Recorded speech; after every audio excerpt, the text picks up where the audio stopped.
I'm Cameron Hinnicky. I'm an entrepreneur and software engineer. I've created mobile apps for Android and iOS for my business. So I have a lot of experience building off of APIs, and that's one of the things that attracted me about Misty when I heard about the robot, is that you guys have an API where I can use my JavaScript skills to control the robot and make it do what I want.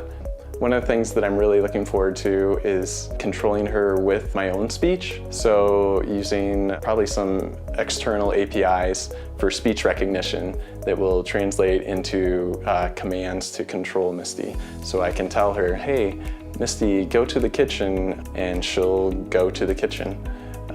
Or ask her a question and she'll have some kind of response, whether it's pre-canned or something a little smarter. And that's what I found really appealing about this.